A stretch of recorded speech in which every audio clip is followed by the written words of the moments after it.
Hey guys, welcome back out to Culture Redneck Garage. Kyle here, and today I've been doing a little bit of sanding and stripping of the paint of our rocker panel here and our door, trying to expose the ugly truth behind what sort of rust we might have lurking around. Of course, I knew we had some here on the edge of our corners of our door in both spots, and we had this one big guy right here on our rocker panel and right there on the front. And so the question always was, exactly how bad is it? And of course, before you can start making patches, you just kind of have to expose that. It's not as bad as I was thinking. We can do this. So I've got some pieces that I can make patches there. This, of course, is where the factory had put some lead right in there, and they actually did a pretty darn good job. Some of it cracked and is gone, but that's fine. We've got a whole new bottom quarter that we have in store, but we will not be getting to that. You don't have to be Nostradamus to tell we wouldn't be getting to that before Sykeston. But anyways, so now that we've got this exposed, let's get to cutting some patches. Before we get going too heavy on this, let's talk rocker panel patches for a second. Now, probably about 10 years ago, I had bought, in anticipation for this project, a couple of rocker panel patches. Now, these were eBay specials, nothing real special, but you know, they weren't AMD or whatever patches, which I find to be excellent patches. These were just something to get me by with whatever needed, which that's fine. That's really, you know, if you don't want to spend a ton of money, that's the way to go. But I had bought a set for the passenger side and over on the driver's side.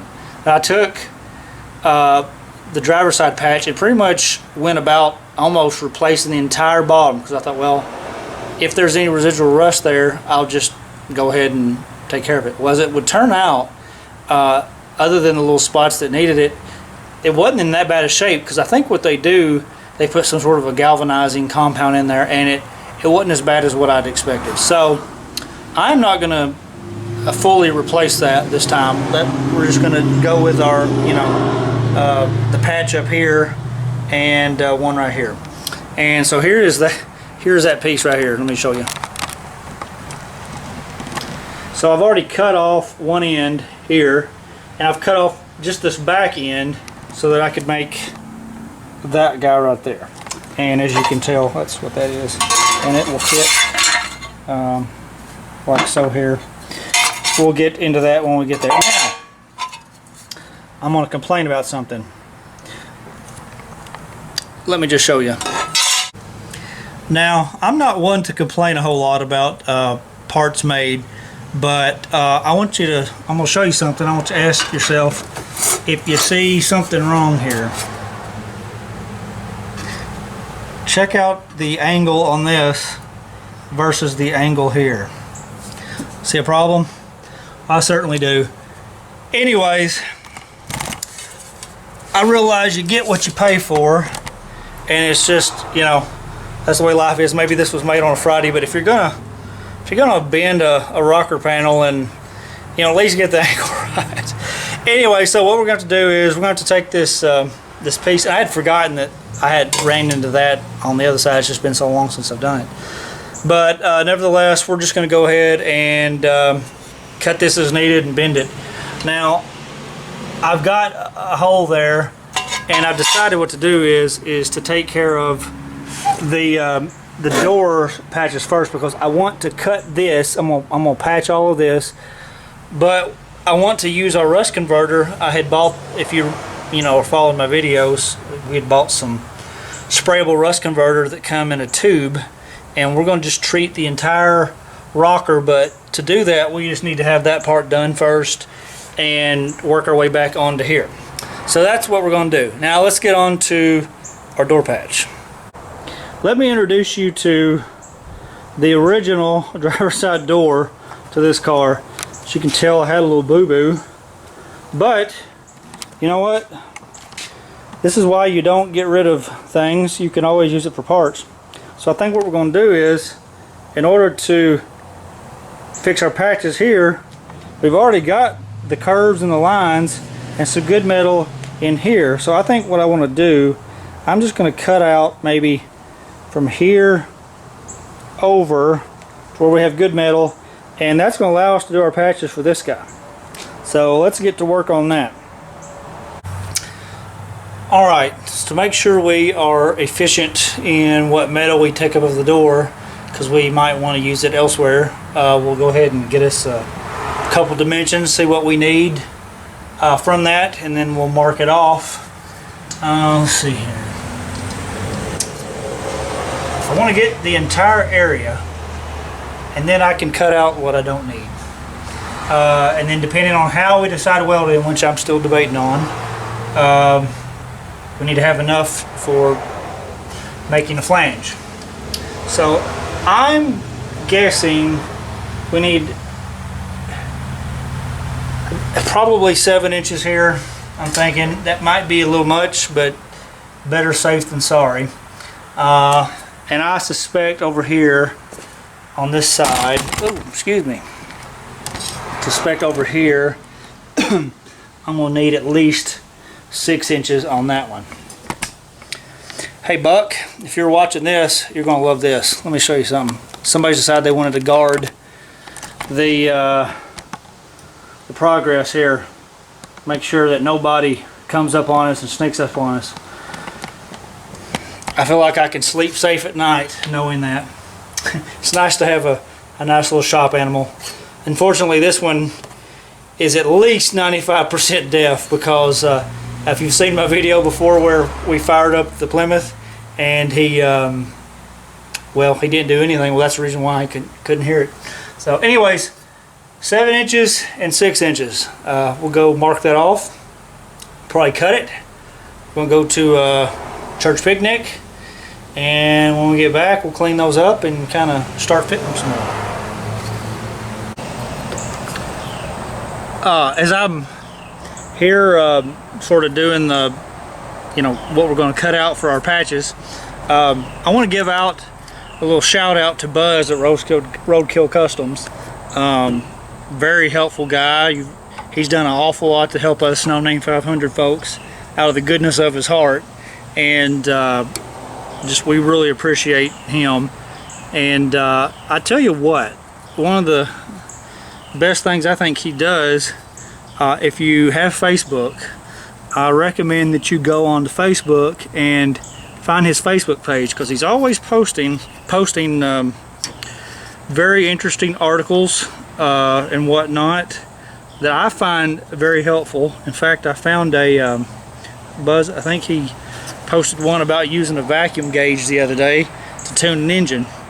Now, that's one thing, oddly enough, I have never done, is tune with a vacuum gauge, and I plan on doing that at some point, and I found that article very helpful. So thank you, Buzz, for your servant-hearted help with us No Name 500 guys, and for all the interesting articles and helpful tips that you give us. Alright, well, let's see here. What I like to do is I like to mark this out. Of course, we said we needed 7 inches here. Alright, we got 7 here and 7 there.